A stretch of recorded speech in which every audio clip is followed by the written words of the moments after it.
Gente querida, gente que gosta do rádio, estamos aqui para mais um gostoso bate-papo. E o de hoje é imperdível. O nome desse rapaz já foi citado em quase 100 programas. Nós estamos comemorando os 100 anos do rádio, os primeiros 100 anos, e já estamos trabalhando para os próximos 100 anos, você pode observar.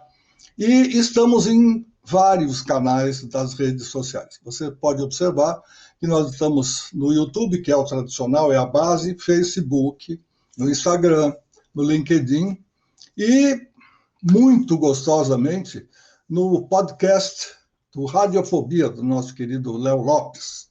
Então, quem não pode, não quer, quem tem alguma deficiência visual, quer só ouvir a conversa, perfeito. Entra lá no Radiofobia e acompanha esse nosso trabalho que visa homenagear as pessoas que trabalharam, trabalham e ainda estão trabalhando pelo nosso querido rádio.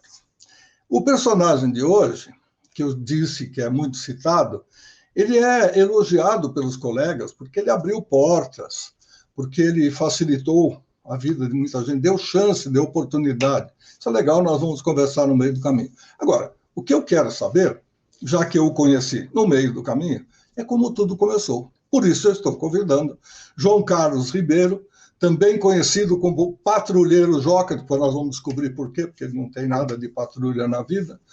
Bem-vindo, obrigado pelo seu tempo, que eu sei que é preciosíssimo, está sempre trabalhando, sempre gravando, e por essa oportunidade de conversar e contar a história. Tudo bem, Luiz? Para mim foi um prazer enorme ter um contato de novo com você. Você que, se as pessoas me citaram aí como alguém que teve uma participação positiva na carreira delas, né? Eu certamente sempre cito você, que você foi para mim o que eu procurei ser para os mais jovens. Que bacana. Bom. Então, é um prazer enorme estar aqui com você, principalmente para falar desse nosso amor aí eterno pelo rádio. Sem dúvida nenhuma. Eu sei que você é do Triângulo Mineiro, ou pelo menos Não, tem um pezinho lá. Vamos começar do começo. Onde nasceu? Eu nasci na Lapa, nasci aqui em São Paulo e fui criado na Vila Olímpia até 8 anos de idade, e aí eu mudei para Uberlândia, lá no Triângulo Mineiro. E lá eu fiquei até os 20. E por conta disso, como eu vim de Uberlândia para São Paulo em 1982, 83, então ficou essa imagem aí que eu vim de Minas, né? Vim de Uberlândia. E o pessoal lá de Uberlândia briga comigo, inclusive, dizendo que eu não posso falar que eu sou de São Paulo, que eu sou de Uberlândia, mas eu sou de São Paulo. Bom, você é honorário de Uberlândia, cônsul honorário de Uberlândia, pronto. Exatamente. Joca, quando você estava aqui em São Paulo, nos arredores da Lapa, zona norte para oeste, né? Tem um pouco de uma metade ali que é de um lado, metade que é do outro. Você já tinha demonstrado, já tinha percebido a sua capacidade de comunicação, ou a sua vontade para esse nosso veículo que apresenta uma série de vertentes, mas depois que ele nos abraça, a gente não sai mais de perto, né? Parece aquela hidra. Diga lá. O que a minha mãe fala, meus irmãos mais velhos, eu sou caçula, né? É que eu sempre falei mais que a boca, como eles dizem, né? E eu, quando criança, falava demais. Mas o meu contato com o rádio começou muito, muito cedo. Eu, com 9 anos, já morando em Uberlândia, eu estudava pela manhã e, à tarde, um vizinho lá da minha casa, um sujeito chamado Paulo César Pegoraro, era meio William Bonner de lá, ele trabalhava na Rede Globo e tal, e fazia rádio também. E eu peguei amizade e tal, era vizinho, e eu enchia bem a paciência dele para ele me levar para a rádio. Aí eu já me apaixonei pelo rádio, eu queria conhecer, eu queria ir para lá. E ele falava que quando eu fizesse 10 anos, eu poderia ir com ele. Pois bem, eu fiz 10 anos em dezembro E em dezembro mesmo ele teve que me levar. Aí ele começou a me levar, eu voltava da escola pela manhã, ele ia almoçar em casa, cidade pequena, né? As pessoas almoçam em casa, era pequena naquela época. E eu comecei a ir com ele para o rádio. Lá eu fui pegando amizade com as pessoas lá, até que eu virei o que eu chamo de gandula de discos, né? Esses discos atrás de mim. Tinha um carrinho, né? Aquele carrinho que era o operador e o comunicador, e o carrinho tinha os discos em cima que iam ser tocados e depois que tocava, colocava embaixo. E eu queria fazer alguma coisa, então eles me deixaram fazer aquela coisa de carregar os discos e colocar os discos no lugar certo, né? E daí eu passei um belo dia a copiar a programação do fim de semana. Com 11 para 12 eu já fazia a programação do fim de semana, colando do programador, que eu me lembro o nome também. E aí eu entrei no rádio com 10 anos e estou aí até hoje. Eu tenho 62, né? Então, eu até outro dia falei, olha, já fiz 50 anos de rádio, mas não dá nem para dizer quando, porque eu não sei direito quando eu comecei. Eu era muito criança, né? Mas eu sei que... E aí, acho que com 16 para 17, eu já era locutor da FM lá, da Rádio FM, que era Globo, né? Hoje mudou. Que é precoce, está mais do que claro. Ninguém ia assinar a carteira de uma criança com 10 anos, mas a gente conta a partir de uma determinada época, ou quando recebe a carteira, quando recebe o DRT, de alguma forma a gente estabelece. Mas a história verdadeira é bem ampla. Não conhecia nada disso, não sabia. Tem uma pequena lembrança que eu conto daqui a pouco, quando você chegar ao momento de vir para São Paulo e ir até a Avenida Paulista. Você ficou lá em Uberlândia até quando e por que veio para São Paulo? Então, eu fiquei em Uberlândia até 81, 82, eu tinha 22 anos. Eu trabalhava numa rádio, eu tinha saído lá da Rádio Globo, tinha ido para uma rádio nova lá em Uberlândia, e a gente procurava por conteúdos e tal, e eu era muito fã do Julinho Mazei, que fazia o Big Apple Show, e eu fiquei fuçando, naquela época não tinha internet, né?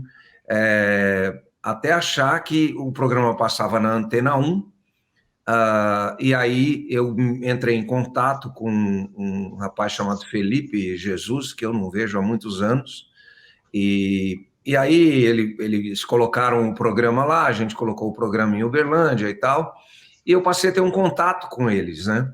E um belo dia, ele, o Felipe de Jesus e o Arnaldo Sacomani foram para Uberlândia, eu não sei exatamente por quê, e me ouviram lá fazendo horário. E aí, um belo dia, eu recebi um telefonema, era o Arnaldo Sacomani, olha, nós precisamos aqui de um locutor, mas que possa fazer outras coisas, possa ser produtor também, e a gente sabe que você coordena tudo aí e tal, você não quer vir para São Paulo? Eu falei, minha família, eu sou de São Paulo e tal, eu gostaria muito. Aí eu vim para São Paulo em 82 para a Antena 1, e na Antena 1 eu fazia o horário da noite, porque durante o dia eu era o cara da promoção, o cara que escrevia notícias e tal. A Antena 1 tinha 2 sedes, eu ficava ali na rua Cidade Jardim, ali na Rua Augusta, e aí no final do dia, já princípio da noite, eu subia de ônibus para a Consolação, onde era o estúdio, fazia horário e depois ia embora. Eu morava no Capão Redondo, que foi o lugar que eu achei para ficar aqui, de uma família que me ajudou demais, e era engraçado, porque o horário da Antena 1 terminava meia-noite, e o último ônibus passava 00:15, na 9 de julho. Então, eu era magrinho, porque toda noite eu fazia corria que nem louco para pegar o ônibus da 9 de julho, mas foi uma época muito boa. E aí depois eu saí da Antena 1, porque aí eu fui convidado para ir para a Jovem Pan.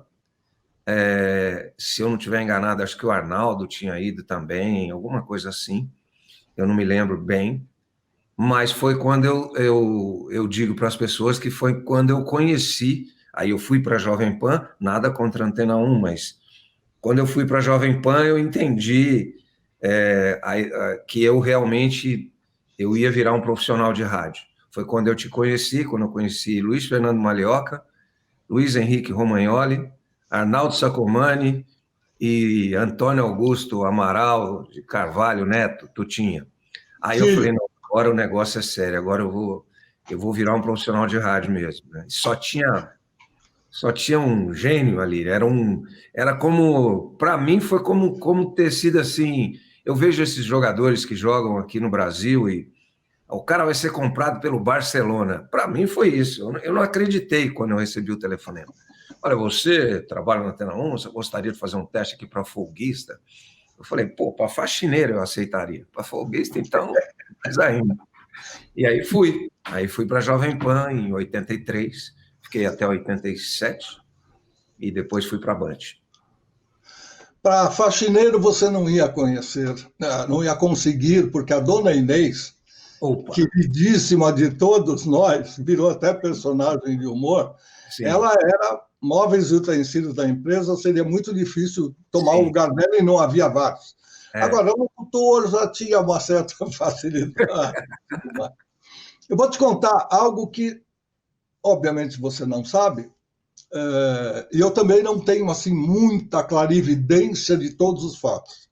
Mas eu me lembro que, como coordenador, eu estava sempre à disposição do chefe, a gente tinha uma mesma sala ali, recém-decorada por uma permuta feita com uma toque-toque, e a sala era bonitinha, era tudo muito clean, né? Tudo bem leve, a cor era begezinha, tal, era muito gostoso. E tudo, móveis novos, com uma facilidade, né? Amplas gavetas e tal. Aí o time me chamou de lado e falou assim, no outro fim de semana, eu fui bater perna aí pela estrada e acabei ouvindo umas rádios do interior. Mais ou menos isso, pode não ser exatamente essa fala, mas o que ele quis dizer. Eu andei convidando uns e outros aí para virem para cá. Então, você coloca no estúdio, dá uma treinada, se sobrar algum R do interior, você dá uma aparada, uma lixada, uma cortada e tal, porque vem aí Marcelo Zamarian, porque vem aí... tem um nome que eu vejo a imagem dele, ele ficou pouquíssimo tempo com a gente. O Joca, vem aí, mas não sei quem, ele falou uns 3 nomes. E eu falei, não, tudo bem, não tem problema nenhum. E me lembro de ter entrado no estúdio com você para gravar um comercial. Se eu não me engano, era um comercial de um produto, era um amigo do Tutinha que ia anunciar uma camiseta, e ele deu o nome para a fábrica da camiseta, seria a marca, daquilo que ele viu numa bilheteria de Nova York. Olha como as coisas caminham. Ele foi lá comprar ingresso para um show, e em vez de escrever ticket, que é como se escreve ingresso, a pessoa lá, nos anos 80, ela já tinha tirado as vogais, coisa que estão fazendo aqui hoje, e ficou TKTS. E aí veio a ideia, tickets, claro, você lê assim, mas não tinha vogal, era TKTS, a própria camiseta, eu tenho uma camiseta amarela muito bonita com o TKTS, e essa própria sonoridade fez com que a gente fizesse um comercial com marca de dedos estalando para marcar a marca da camiseta, para marcar o compasso, TKTS. E aí você entrou com o texto, né? E com o slogan e tudo mais. Isso eu me lembro, assim, o Rogerinho do outro lado do estúdio, operando picapes e microfones. Paulinho Alcorache. Até hoje, pois é.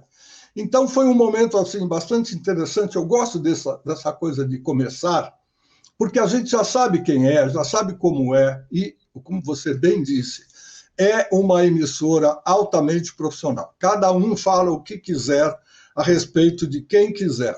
Agora, que esta emissora é profissional e tem, e sempre teve, não é de hoje. Hoje ela é um exemplo de rádio e televisão, ou rádio com imagem, como quiser. Sim. Ou televisão com cara de rádio, com lembranças de rádio.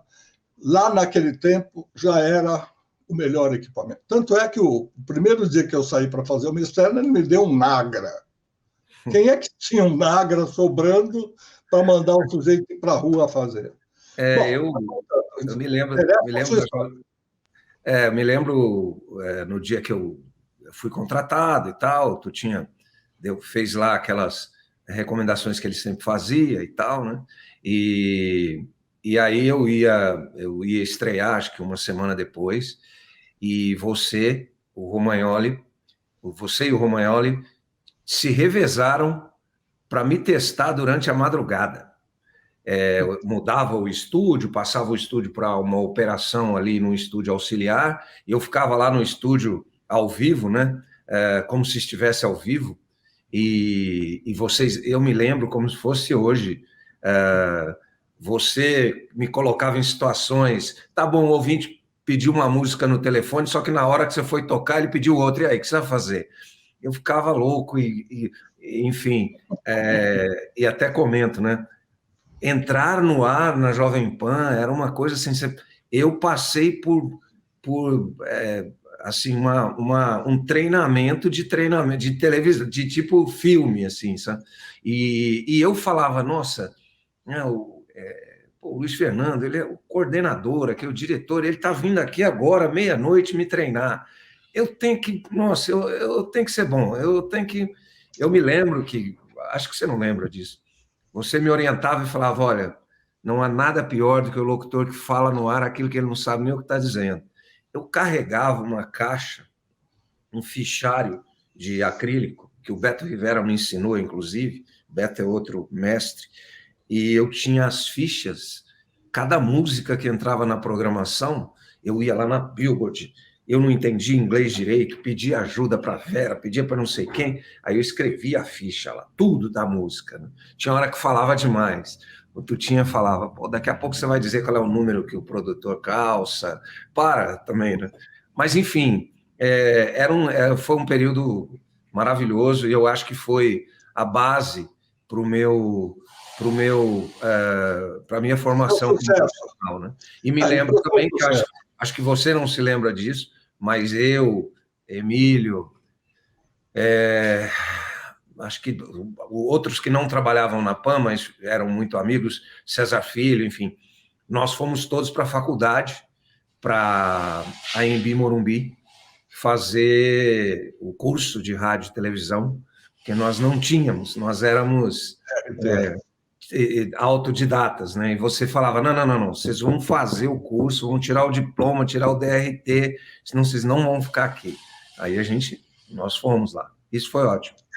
Eu costumo dizer, apesar de ter sido professor por 30 longos anos, 16 na FAAP e 14, ao contrário, 14 na ECA USP e 16 na FAAP, são duas importantes faculdades, universidades, ocorre o seguinte, ela não ensina tudo. Você vai aprender mesmo na prática. Agora, aquele verniz, aquele diferencial, você absorve na faculdade. Com os seus colegas, com os seus professores, que bem ou mal são titulares de alguma coisa na área, de alguma coisa que eu quero dizer, de alguma função na área, porque Sim. São várias matérias, da administração, da parte técnica, da parte sonora, da parte criativa, enfim. Cada um passa alguma coisa daquilo que ele aprendeu, e o gostoso é isso mesmo, a gente delegar não só funções, como ações que a gente fez. E aí a pessoa vai formando com tudo aquilo que ela tem capacidade de absorver, ela forma a sua personalidade. Por isso que eu acho a faculdade importante. Não quer dizer que quem não fez faculdade lá no passado, porque não existia faculdade, mas se formou em outras coisas, não teve mérito. Sim, teve. Todo mundo teve, antes da faculdade, mas com o advento, sem dúvida nenhuma, essa é a explicação de por que é que eu achava, e ainda acho hoje, que as pessoas devem fazer sempre um curso superior. Até a convivência com os amigos, com os colegas, ajuda a gente a crescer, ajuda a gente a diferenciar coisas, a sair de um lado que a gente tem dúvida, ou sair de um lado do muro, para cá ou para lá. E assim. Mas vamos continuar conversando. Quanto tempo de Jovem Pan? Jovem Pan foi de 83 a 87, eu tive uma pequena passagem pela Pool FM, que foi um projeto novo que o pessoal fez lá com o Jeans Pool, lá com o Flávio Rocha, a rádio que hoje é 89, né? Mas foi uma passagem muito rápida. Então eu fiquei de 83 a 87. E aí em 87 eu saí para ir para casa, na verdade. Eu tinha uma produtora de rádio, eu e o Iraí Campos. Na verdade, era mais uma produtora de conteúdo, de vinhetas e tal, chamada Fields, que existe até hoje também. E aí eu e o Iraí, não, pô, a gente não precisa trabalhar em rádio, vamos só fazer uns programas na rádio e tal. Enfim, muito jovem e tal, e eu saí. Mas não durei muito tempo em casa, apareceu o Lisandro Antônio lá na minha casa e falou, vamos para Bandeirantes, né? E aí eu fui lá, cheguei lá, olhei aquilo, falei, meu Deus do céu, não tem nada aqui nessa rádio. A rádio era o último colocado. E, enfim, me lembro que para eu sair da Jovem Pan foi um dia inteiro de conversa com você, com o Tutinha, com o Arnaldo, e o Tutinha falando, você vai para a Rádio Cidade? Não vou, Tutinha. Você vai para a Rádio Cidade, eu tenho certeza. Você não quer contar? Eu não, Tutinha, eu vou para casa. E é uma coisa engraçada, acho que nem poucas pessoas se lembram também, mas eu me lembro disso. Eu saí da Jovem Pan e eu só fui conseguir acertar as minhas contas, acho que um mês depois, porque eu ia lá no departamento pessoal e a moça do departamento falava, não, o Tutinha falou que você não saiu, que você está em casa aí pensando melhor, e eu não posso dar suas contas. Até que aí ele descobriu que eu ia para Bandeirantes, aí falou, então também, quer ir, vai. E eu fui para Bandeirantes em 87, fiquei lá até 98, e coincidentemente em 87, quando eu fui para Bandeirantes, eu tinha um outro convite, que era do Neneto Camargo, para montar a Rádio Alfa, que não existia, né? E eu montei a Rádio Alfa com o Neneto. Até hoje a gente fala, né? Nós montamos a Alfa numa padaria ali no Itaim, perto do escritório do pai dele, escrevendo nos guardanapos. A rádio era em Osasco, né? A Alfa. E aí eu entrei na Bandeirantes para ser coordenador da Bandeirantes, coordenador artístico. O Lisandro era o diretor. E ao mesmo tempo eu montei a Alfa e fiquei. Mas o meu compromisso com o Neneto era só montar a rádio. Eu fiquei um ano trabalhando nas duas, né? E isso é uma coisa na minha vida que me persegue. Nesse período de Jovem Pan, até esqueci de falar, eu trabalhei um ano e pouco também na Transamérica, na rede, mas eu trabalhava nas duas, né? na Jovem Pan e na Transamérica. E na Bandeirantes, o primeiro ano eu fiquei na Band e na Alfa, aí depois a Band cresceu e começou a ficar um projeto muito interessante, e a Alfa já andava sozinha, e ela era o que ela é hoje, até hoje, né? Nós começamos, vamos fazer uma rádio diferente, né? Eu me lembro, eu falei, Neneto, então vamos colocar só mulher para falar. Boa. Não, mas só pode ser jornalista, que a rádio tinha que ser jornalista e tal. Não, então vamos pôr jornalista. Não, mas jornalista não opera. Não, então vai ter operador. Ela vai ser só locutora e redatora. A gente inventou lá um negócio e deu certo. E foi isso, fiquei até 98 na Band. Depois até também... e aí eu já não queria...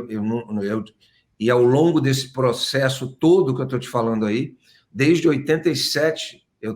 sou sócio da Rádio 2, que é uma produtora de rádio que está viva até hoje, graças a Deus. Nós vamos chegar lá. Não, quero saber muito da Band, porque a maior parte dos entrevistados, entre aqueles que passaram de algum momento, de alguma forma, de algum jeito, citaram você.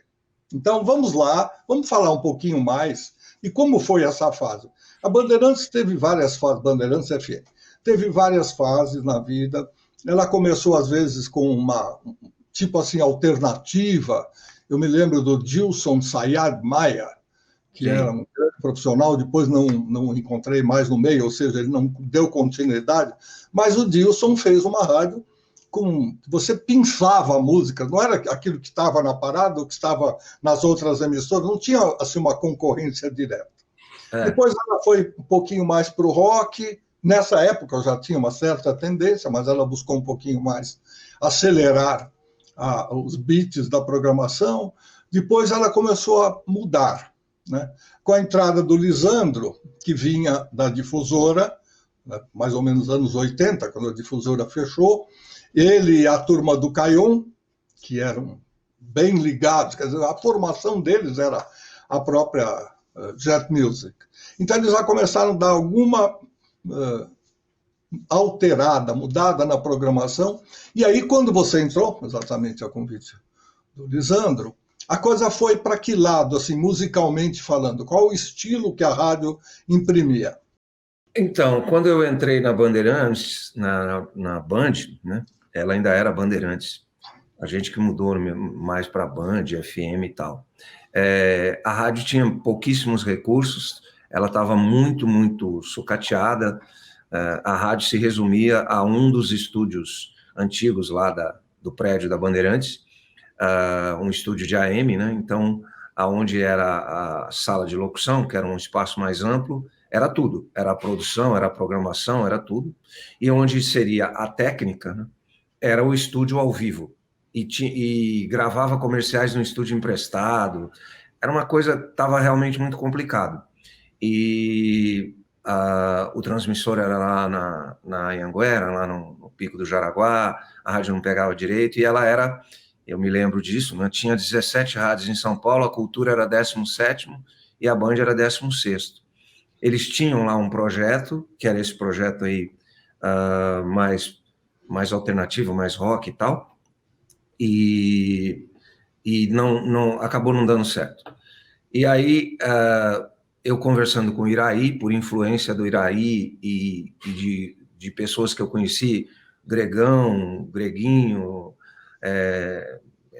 o Ricardo Guedes, enfim. Olha, tem um movimento grande aí, que é o movimento das equipes de baile black. Vamos fazer uma rádio black, né? Hoje em dia a gente seria cancelado, né, se chamasse a rádio de black. Mas era uma rádio de música negra, americana e brasileira. E aí a gente, acho que ousou em acreditar nesse segmento e fazer uma rádio segmentada mesmo, né? E aí ela ficou sozinha no mercado, né? A gente incluiu o samba nesse negócio, e criamos lá o Band Brasil com o Benê Alves e a saudosa Gleides Xavier. E aí o Benê e a Gleides tinham, no sábado, era a equipe da Chic Show, que fazia lá o Black in Love, e depois o Band Brasil era de 10 a meio-dia, o Black in Love era de meio-dia às 2, e eu me lembro o dia que a gente, anos depois, né, a gente comemorou lá que a Band FM tinha uma audiência que era segundo lugar em São Paulo, só perdia para a TV Globo, naquele horário.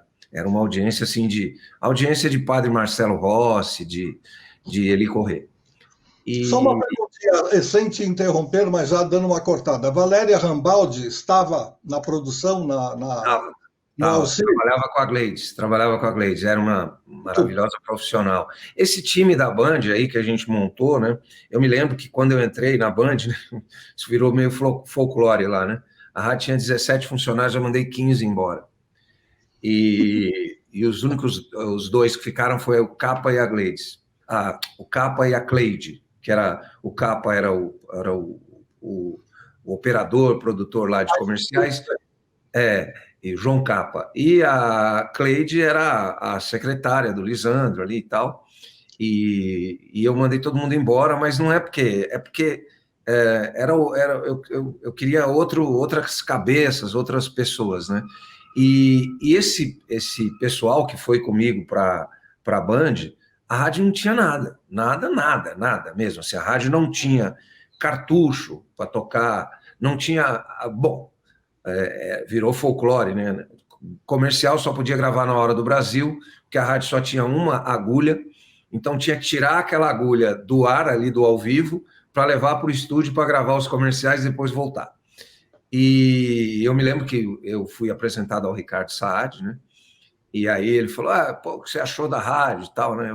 E depois eu pensei assim, pô, esse cara podia ter me mandado para os quintos dos infernos, né? Eu não ia, o primeiro dia ia ser o último. Ele falou, o que você achou da rádio? Eu falei, não achei. Estou procurando ainda, até agora não achei tua rádio. Porque você imagina, alguém que trabalhou quase 5 anos na Jovem Pan, chegar num lugar desse, né?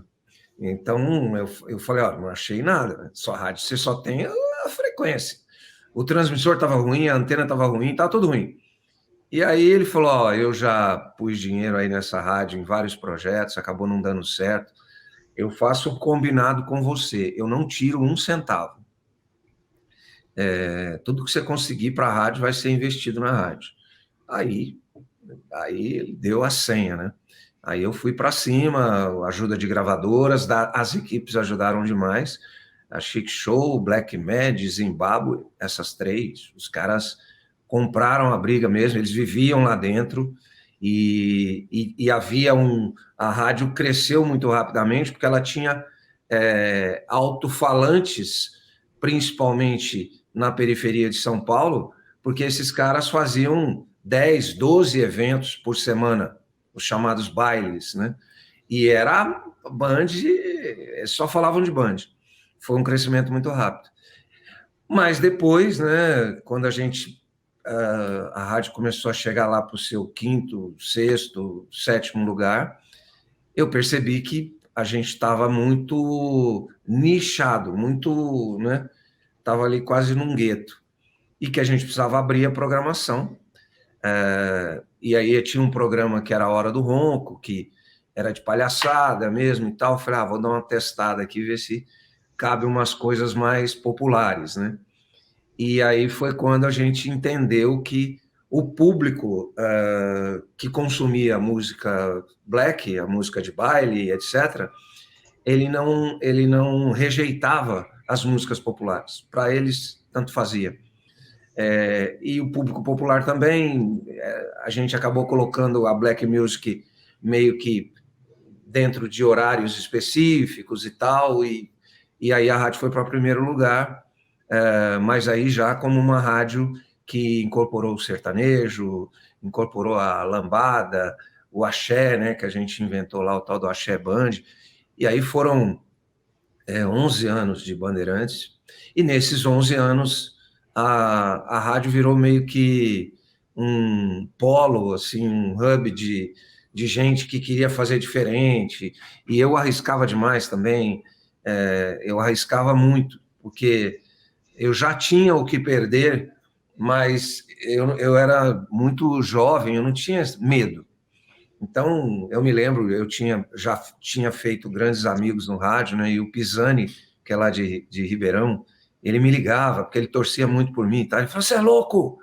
Você está tocando música caipira na rádio? Você vai quebrar a sua rádio. E eu falava, não, vai dar certo. Você é louco. E foi muito legal. Passaram por lá, acho que mais da metade dos amigos de rádio que eu tenho. Às vezes as pessoas falam, pô, você conhece o Celso Portiolli de onde? Ele veio ser locutor da rádio, eu trouxe ele do interior. Celso Portiolli? Celso Portiolli. O César Filho, e outros, o Celso Junti, e o não sei quem, e o Banana. Os caras falam, pô, mas todo mundo trabalhou na Band? Muita gente trabalhou na Band, né? Muito. Emílio, enfim, várias pessoas. Pois é, esse é um dos grandes segredos. Eu não tenho nada contra, eu às vezes sou meio de bater língua aí mesmo, eu falo o que eu penso, e eu acho que eu tenho que ser assim, porque isso foi a minha característica durante 54 anos de carteira assinada, eu vou continuar falando. Há muitas pessoas que trabalham com pesquisa, tudo é na base do resultado da pesquisa e tal. Ok, nada contra, a pesquisa dá indícios, ela erra, ela falha, ela mesma diz que tem margem de erro, então tá ok.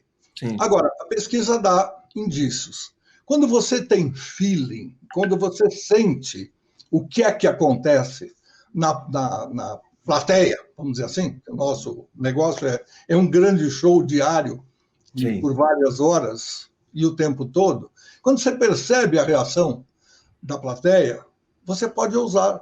E o que você fez foi exatamente isso. Foi colocar. Qual é seu signo? Sagitário. Dezembro, Sagitário. Não podia ser. Ou Leão, ou Sagitário, ou Áries, ou seja, um signo de fogo, né? Um signo que tem aquela coisa de eu vou fazer. Se der certo, deu. Se não der, a gente aprende errando e aprende também a não repetir esse erro. A gente vai cometer novos. Você fez exatamente o que devia ser feito, o que o seu feeling mandou. Ora, obviamente, essa observação, com a ajuda dos amigos, você já citou, e com a observação, porque quando você está numa rádio que tem absolutamente tudo, e você está na frente do palco, a sua chance de errar, ou seja, de tropeçar e cair, é muito grande. Se você está no meio do palco, ou lá no fundo, como você citou, em termos de ranking de audiência, você tem chance de testar, de errar. E muitos diretores, muitos donos, proprietários de rádio, disseram para mim, põe no ar. Você ouve a reação, vê o que é que deu, se não der certo, tira, no dia seguinte ninguém lembra. Eu não tinha muita coragem de fazer isso, até porque a rádio não era minha, mas esse conselho, o primeiro que me deu esse conselho, é o nosso querido Tuta, o pai. Ele falou, vai, arrisca, e se der certo, deu, se não der, no dia seguinte você tira do ar. Eu me lembro quando em 98, né? Acho que é 98, ia ter a Copa do Mundo, né? 98. E aí, em 97, eu conversando ali e tal, falei, olha, a rádio chegou no teto, ela não fatura mais, né? A gente sofreu um pouco de preconceito com relação à classe social da audiência e tal, poder aquisitivo, a gente tinha um percentual de AB pequeno, e eu falava, pô, a rádio nós não vamos faturar mais, né? E aí eu já era diretor-geral e tal, e aí eu chamei o Éder Luiz, ele era do AM, né? Falei, cara, você não quer fazer futebol no FM? Pô, meu sonho e tal, vou montar uma equipe e tal. E aí eu fiz as contas e tal, chamei o time lá e falei, nós vamos cair de audiência, cara. Nós somos em primeiro lugar, nós vamos cair um pouco. Mas a gente não vai cair tanto assim. Só que nós vamos dobrar o faturamento. E aí veio o grupo, né? O FM já era uma célula separada no organograma da empresa, e eu era subordinado ao Johnny e ao Ricardo, e aí o Johnny Saad me chamou lá e falou, cara, você quer concorrer comigo mesmo? Você vai montar um time para vender futebol? Eu falei, não, Johnny, não vai mudar nada, o AM vai continuar vendendo, imagina, pô, Fiore Giliotti, não vai mudar nada. E aí eu me lembro do Mário Bacet, né, que é meu amigo até hoje, e eu fui lá falar com o Mário, né, que tinha o seu Samir Hazuki, né, mas o seu Samir vai lá falar com o Mário, vocês se viram lá, vocês são amigos, vocês se viram. Eu falei, Mário, pô, se eu fizer futebol no FM, vai te atrapalhar? Não vai, nós vamos vender nas duas. Só que aí ele não gostou muito porque ele queria pegar um pedaço do time do AM e colocar no FM, o FM viraria uma sucursal, né? O FM viraria sucursal do AM. E aí eu falei... Fazer o segundo jogo.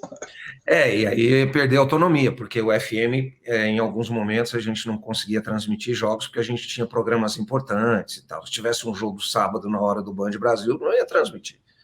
Enfim, aí a gente colocou lá o futebol em 97, e aí veio 98, o ano da Copa, a rádio cresceu 100% de faturamento, de um ano para o outro, né? E caiu 4 posições de audiência. Mas, para nós, uns caras, pô, você quer cair rindo, né?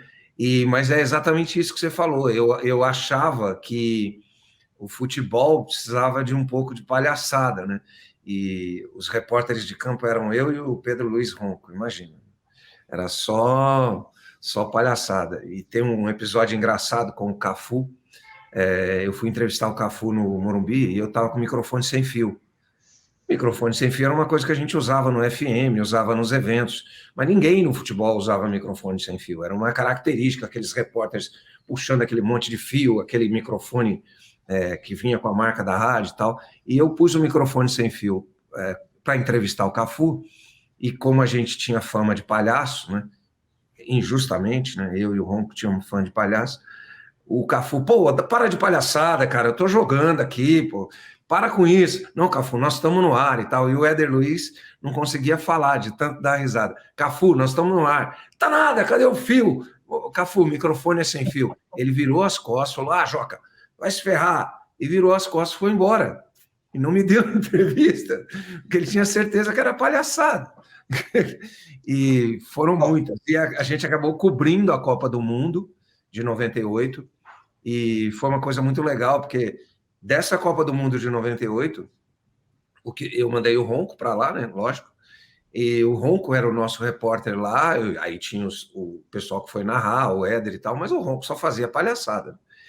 Disso virou quase que eu hoje vejo todas as transmissões de rádio, de TV, tem sempre um palhaço, né, um cara que vai lá para dar uma aliviada, dar um tom de humor e tal, enfim. Mas coisas do rádio. A história é muito longa aí, Luiz.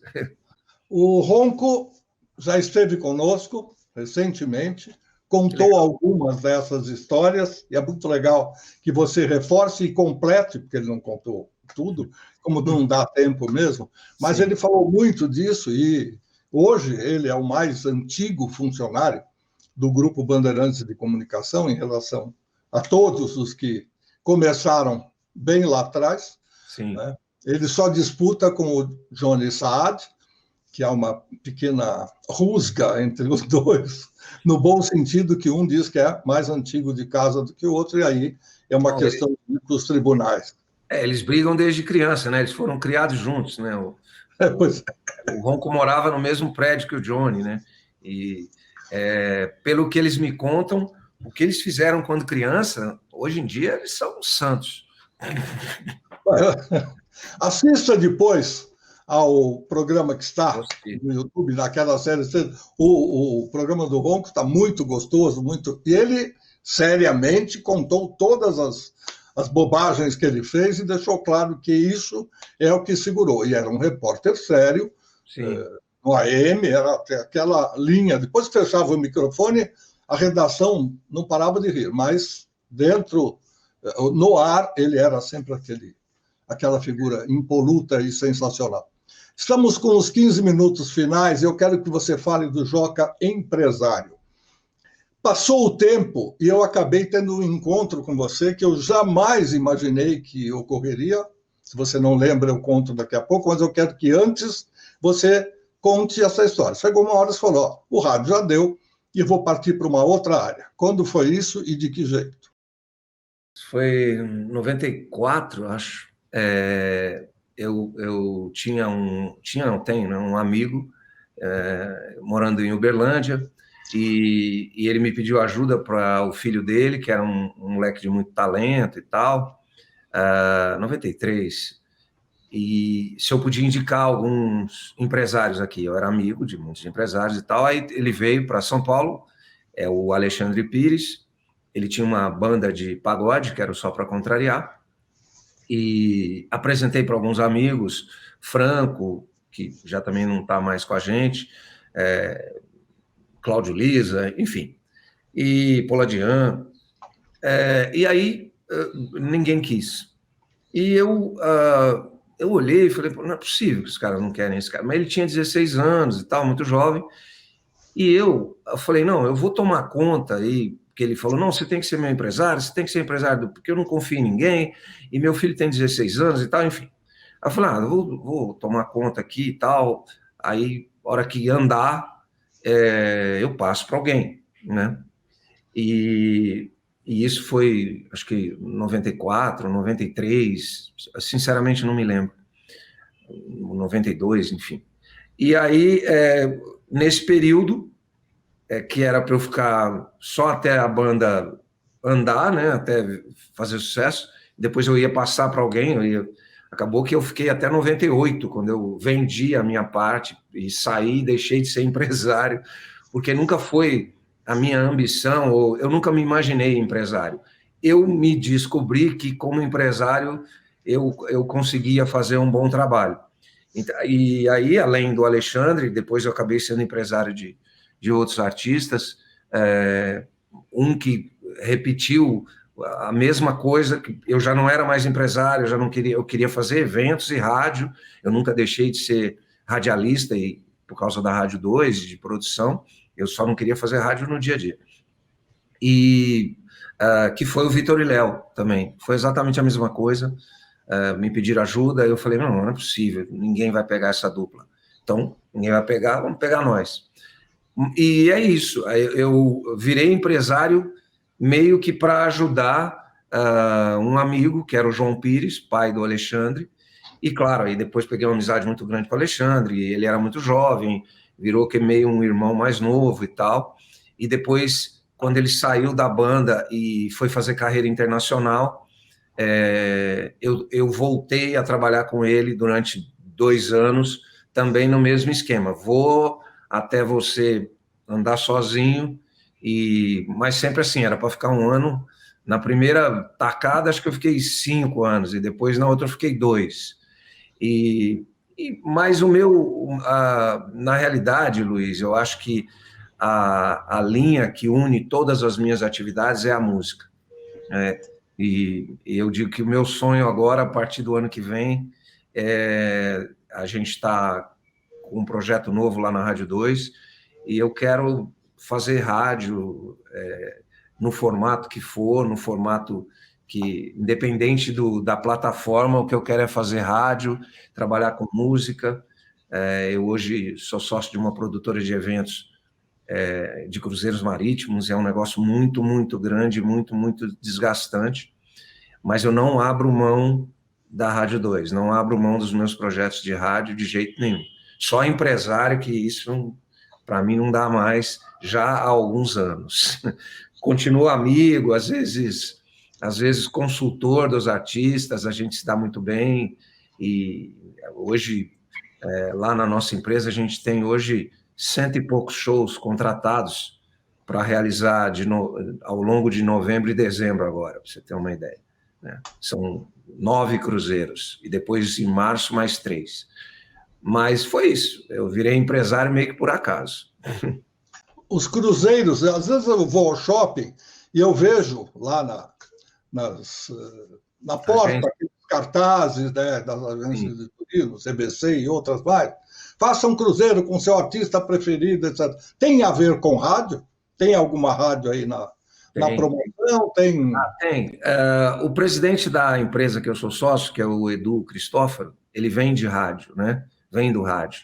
E existem esses cruzeiros por conta do cruzeiro da Energia 97, do Zé Antônio, que eles têm lá um programa de flashback que chama-se Energia na Veia, e o Energia na Veia é um cruzeiro temático que tem 15 anos, vai para a 16ª edição, e dele derivaram os outros, né? O Edu tinha feito uns antes e tal, mais na praia de dance, de DJs e tal, mas com shows e tal, é o Energia.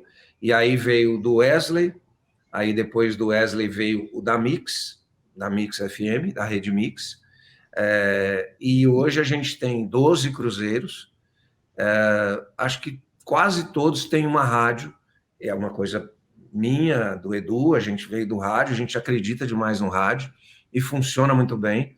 Então hoje a gente tem lá o cruzeiro do Luan Santana, é o cruzeiro da Metropolitana, e da Disney FM. A gente tem o cruzeiro do canal Globo, que é canal para criança, né, da Rede Globo, é da Disney, a gente colocou na Disney FM, e assim vai. A gente tem parceria com rádios no Brasil inteiro, o JB do Rio é uma grandíssima parceira, e rádios aí pelo interior, Belo Horizonte, a Liberdade, enfim.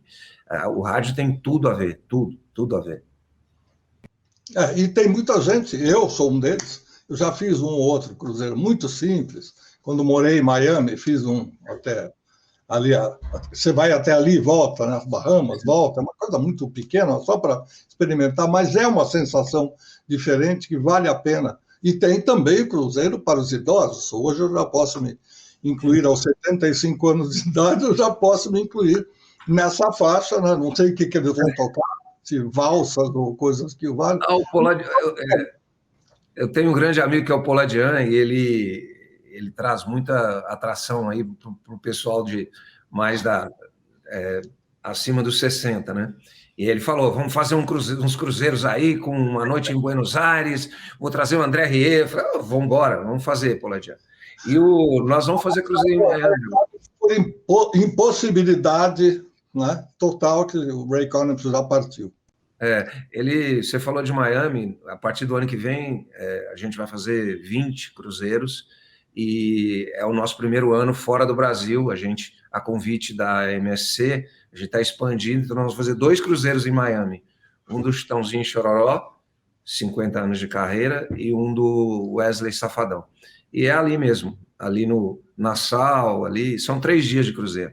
Nossos cruzeiros não pode passar de 3 dias, senão a pessoa não aguenta, porque são 72 horas de show e festa. A gente fala que a gente vem de escapismo. O cara foge da vida por 3 dias aí e esquece os seus problemas. Mas é esquece isso. Esquece, faz outras e tudo mais. Vamos falar um pouquinho da Rádio 2, ainda temos um tempinho. Eu me lembro, e isso é história também, o senhor Elvio Mencarini, que teve a coragem, sem me conhecer, sem talvez ter ouvido falar meu nome, mas por indicação de grandes amigos, incluindo, talvez foi o capitão do jogo todo, o seu Darcio Arruda, ele era o diretor superintendente da rede de rádio, isso, das emissoras associadas, e ele cuidava da Rádio Tupi, da Rádio AM, da Rádio Difusora AM e da Rádio Difusora FM, que estava nascendo ali. E, de repente, ele resolveu, estava de férias, não estava, só trabalhava em televisão, na cultura, ele resolveu me chamar.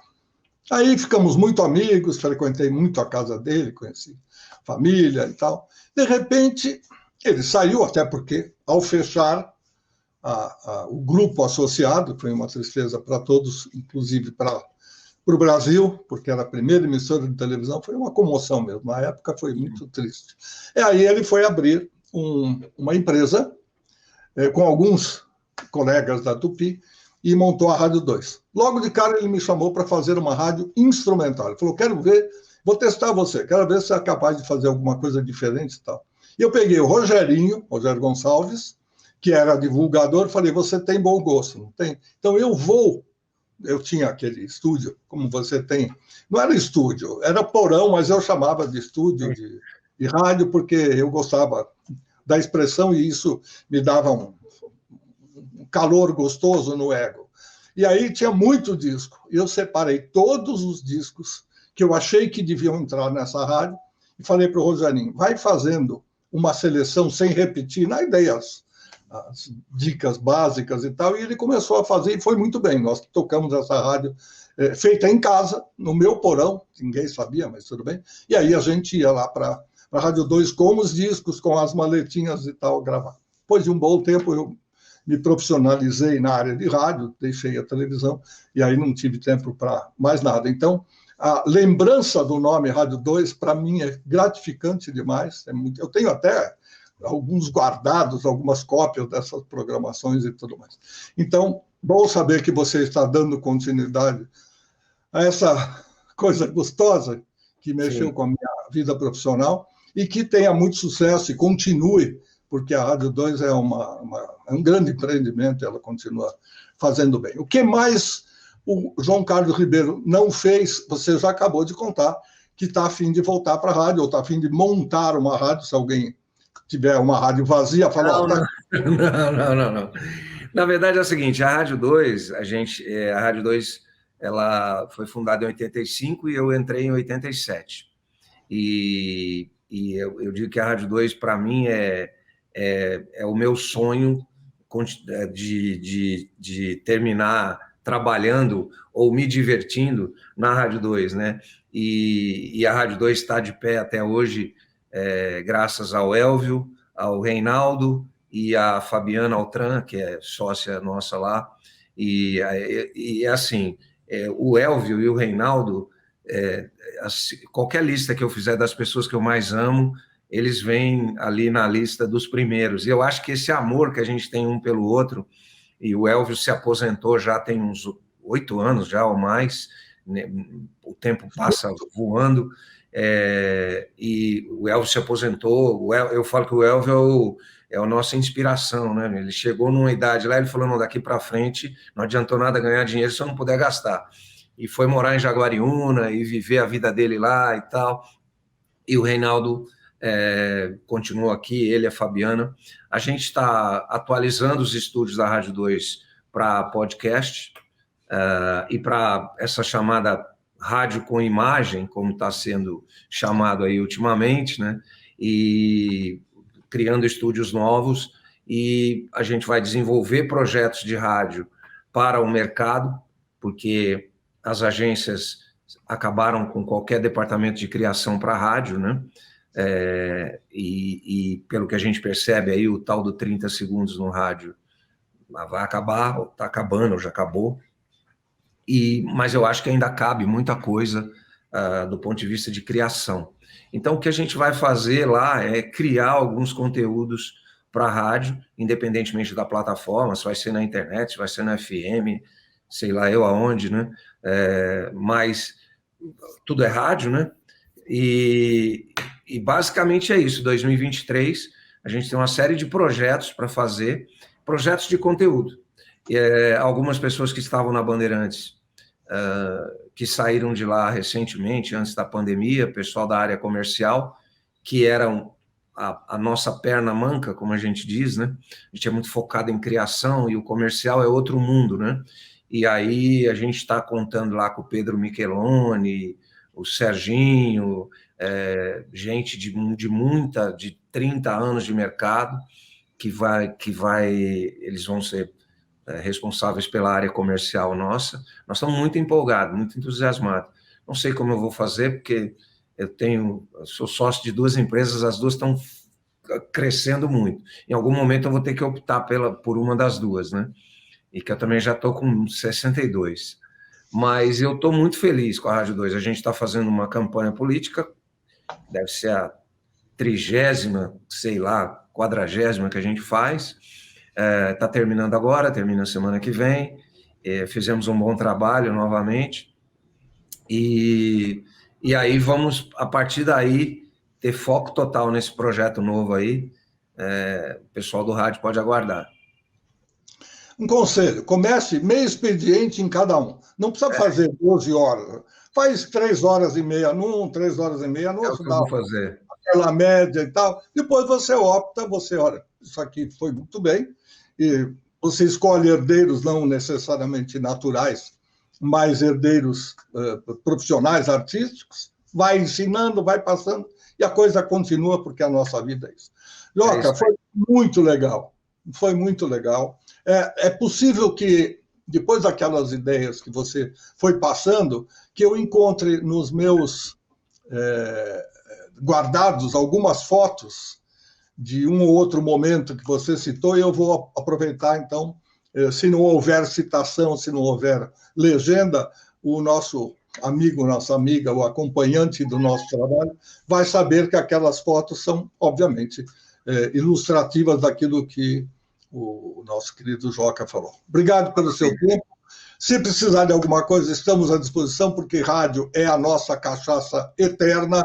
A gente pode trocar ideia. E quem sabe um dia eu faça um desses cruzeiros, porque agora eu estou na fase de tirar um pouco o pé do acelerador também.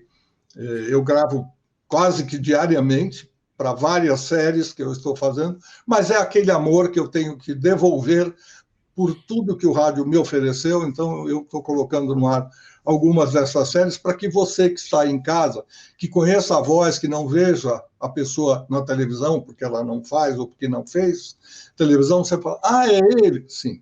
Muita gente tem elogiado, tem dito, puxa vida, eu ouvia fulano, não é o caso do Joca, que ele é novo, mas eu ouvia fulano de tal, Salomão Esper, por exemplo, aos 92, 93 anos, que ele está completando em 2022, eu ouvia desde pequena, quando eu ia para a escola, aquelas coisas que lembro. E muita gente não viu, né, na televisão.